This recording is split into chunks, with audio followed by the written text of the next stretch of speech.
Gold trusted gold buyers. మీరు తాకట్టు పెట్టిన బంగారాన్ని విడిపించి ఈ రోజు ఉన్న మార్కెట్ ధరకు కొనబడను. ఇప్పుడు సౌందర్య గారి పెళ్లికి వెళ్ళారా మీరు? నేను వెళ్ళలేదు.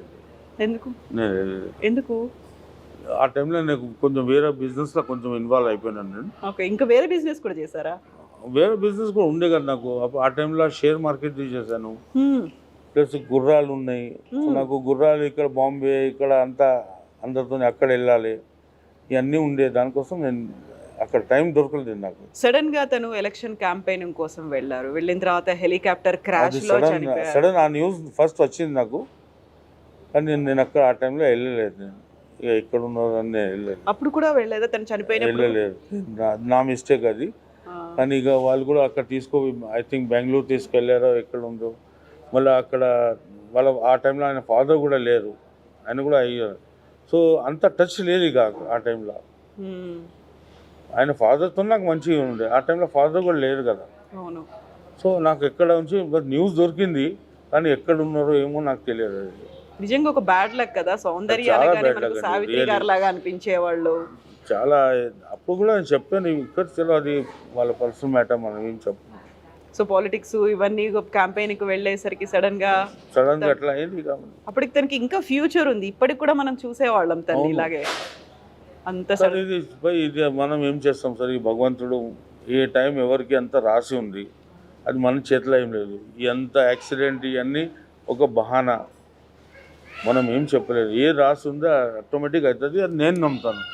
ఎవరు నమ్ముతారా లేదా నాకు తెలియదు. నిజమే కదా ఏదైనా. కానీ నాకైతే ఒకటే, మన సాంగ్స్ ఉన్నాయి ఎన్ని అక్కడ నుంచి రాసి వచ్చినాయి, అన్ని సాంగ్స్ తీసుకొని వెళ్ళిపోవాలి అంతే.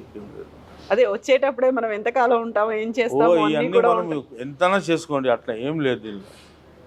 చాలా చాలా. ఇప్పుడు మా మదర్ 100 years, టోటల్ 100 years అయిన తర్వాత ఇట్లా వెళ్తే వెళ్ళిపోయింది. టోటల్ లైఫ్లో చెప్పులు వేయలేదు, నో ట్యాబ్లెట్, నథింగ్, ఏం వేయలేదు. No specs, no watch. Okay, ఎంత సింపుల్ ఉండే, కానీ ఫుల్ ఎనర్జీ 100 yearsలో కూడా. మనం ఇక్కడ నుంచి 1 kilometer నడవాలంటే ప్రాబ్లం. ఆమె 10 kilometers కూడా ఆ ఏజ్లో కూడా వెళ్ళిపోయింది. 100 years వచ్చిన తర్వాత కూడా చాలా ఫాస్ట్. ఏమైంది తనకి? ఎలా పోయారు? సడన్ మాట్లాడుతూ వెళ్ళిపోయారు. నో హాస్పిటలైజ్, నథింగ్, ఏం లేదు. బస్ 1 secondలో. సేమ్ మా ఫాదర్ కూడా మదర్ కూడా అట్లానే. ఫాదర్ ఐటీస్లో మీరు ఈ బిజినెస్ పెట్టక ముందే పోయారని చెప్పారు మీరు. ఈ బిజినెస్ పెట్టాము ఓన్లీ ఆ టైంలో కిరాణా షాప్ ఉంది. మేము ఇద్దరం కలిసి కిరాణా షాప్ చేసాం. నిజమే. ఆయన పోయినప్పుడు కిరాణా షాప్ కూడా ఉండే, దాని తర్వాత నేను క్లోజ్ చేశాను. మీరే క్లోజ్ చేసేసారు? నేనే క్లోజ్ చేశాను. యమలీల సినిమా గురించి మనం మాట్లాడుకుంటే, అలీ గారిని అంత సడన్గా ఒక హీరోగా చేసేసారు. పక్కన ఇంద్రజ ఉంది, దీంతో పాటుగా కృష్ణ గారు ఒక స్పెషల్ సాంగ్కి వచ్చారు. అసలు కృష్ణ గారిని స్క్రిప్ట్లో అట్లా ఉండే, దీనిలో ఇప్పుడు అలీ హీరో, ఇది ఇట్లా చేస్తే ఒక మంచి ఏమైనా స్పెషల్ అపిరెన్స్ ఉండాలి. సో ఆ టైంలో కృష్ణతో ఈ సాంగ్ కృష్ణ గారు ఉంటే బాగుంటుంది అని అనుకున్నాం.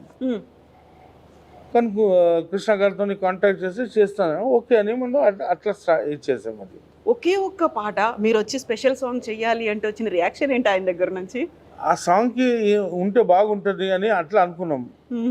సో ఆయన కూడా యాక్సెప్ట్ చేసేసాం. అది ఎందుకంటే బిఫోర్ #1 అని పిక్చర్ చేసాం కదా కృష్ణారెడ్డి అందులో. సో పరిచయం అయితే ఎట్లా ఉండే, జస్ట్ ఓకే ఈ సాంగ్లో ఉంటే బాగుంటుంది, ఆయన కూడా యాక్సెప్ట్ చేసేసాం. అది ఇప్పుడు #1 సినిమాలో కూడా కృష్ణ గారు సౌందర్య గారు. అవును, కృష్ణ సౌందర్య కదా. కానీ దానికి ప్రొడ్యూసర్ మేము కాదు, కృష్ణారెడ్డి డైరెక్షన్. మేము కలిసే ఉండే, కానీ కృష్ణారెడ్డి డైరెక్షన్. కాకపోతే దీంట్లో మాత్రం ఒక సాంగ్ కోసం రావాలి అనగానే టక్కున యాక్సెప్ట్ చేసి వచ్చారు. అప్పటికైనా సూపర్ స్టార్ కృష్ణ 100 సినిమాలు చేశారు. అయినప్పటికీ కూడా ఒక పాట కంటే అసలు ఆ ధైర్యం ఎలా చేశారు మీరు? కృష్ణ గారు అంటే అదే, మీరు ఆ ధైర్యం చేసి వెళ్ళడం అనేది, అడగడం అనేది. వెళ్ళాము, అడిగాము, ఓకే అంటే ఓకే అయిపోయింది. ఇప్పుడు స్పెషల్ సాంగ్ అనగానే మనకు అన్ని అర్థాలు మారిపోయాయి. అంటే మనకు హీరోయిన్ ఉండాలి, లేకుంటే దాన్ని ఐటమ్ సాంగ్ అన్నాము, బయట నుంచి ఎక్కడి నుంచో తీసుకొచ్చి అందులో పెట్టాలి అనేది అన్నీ మారిపోయిన టైంలో ఆయన సడన్ గా రావడం, అలా ఒక పాట పాడడం, ఆయన వెళ్ళిపోవడం అనేది ఇది కూడా ఒక రిస్క్. ఆయన కూడా టోటల్ స్టోరీ వినిన తర్వాత ఆయన కూడా ఆలోచించారు, భయ్ ఓకే నేను ఉంటే ఈ సాంగ్లో బాగుంటుందని ఆయన కూడా అదే ఆలోచించారు. ఓకే నేను చేస్తాను చెప్పేసారు. ఇప్పుడు యమ గోలా చూసాం మనం ఎన్టీఆర్ గారు. అవును. ఆ తర్వాత యమ లీల అనేది పెట్టాలి, మళ్ళీ ఇందులో కూడా తల్లి సెంటిమెంట్, యముడు వస్తాడు, ఇలాంటివన్నీ ఈ ఆలోచన ఈ స్టోరీ ఉన్నప్పుడు మీకేమనిపించింది? భయ్ ఆ యమ గోళ ఇవన్నీ మేము ఆ టైంలో చూసాము.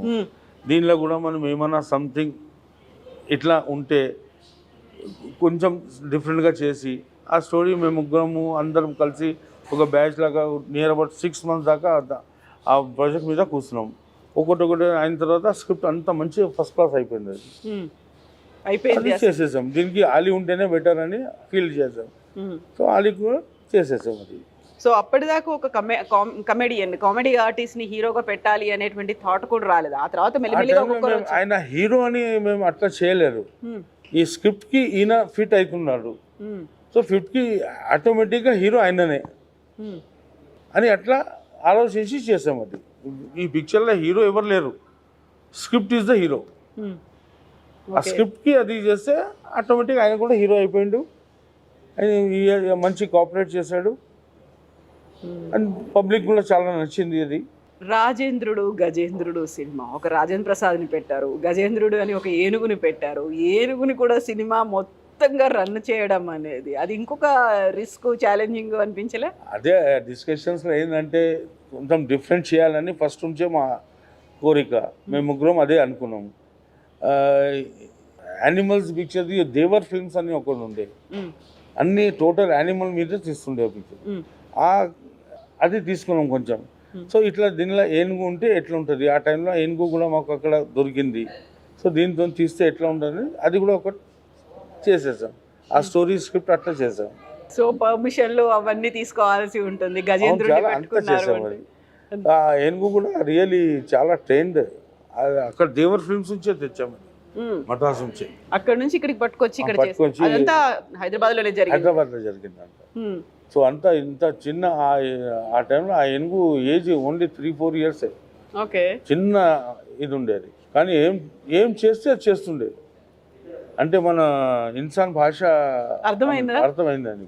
ఓకే, కాకుండా అక్కడ నుంచి వచ్చింది, మద్రాసు నుంచి వచ్చింది కాబట్టి అక్కడ తమిళ్, బట్ ఇక్కడేమో మీరు తెలుగు మాట్లాడాలి, దాన్ని కమ్యూనికేట్ చేయాలి. ట్రైనర్ వచ్చాడు, ఉన్నాడు, ట్రైనర్ ఆయన నేర్పించిండు అంతా.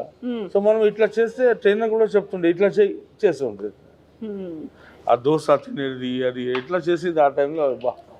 అవును కదా, ఏదో మనకి లక్కీ లాటరీలో ఇంకోటి ఏదో గిఫ్ట్ వస్తుంది, కార్ వస్తుంది, బండి వస్తుంది అంటే కాదు, గజేంద్రుడు వచ్చాడు అంటే. సో అందులో నీట్ కామెడీ ప్రతి దాంట్లోనూ కూడా. ఇప్పుడు మాయలోడు కావచ్చు, కొబ్బరి బొండం కావచ్చు, ఎక్కడ వల్గారిటీ అనేది లేకుండా. లేదండి, ఏ ఫిల్మ్లో మేము ఎప్పుడు అనుకోలేదు వల్గారిటీ ఏముండదు. Bus only comedy, family. అంటే మా టైంలో ఆ టైంలో ఏంటంటే 2 years బాయ్ నుంచి 70 years అందరు కలిసి ఒక్కటేసారి అందరు చూడాలి. ఇప్పుడు ఎట్లా అయిందంటే జనరలీ ఒక ఫాదర్ సన్ కూడా పిక్చర్ చూడాలంటే కొంచెం ఇది అవుతుంది.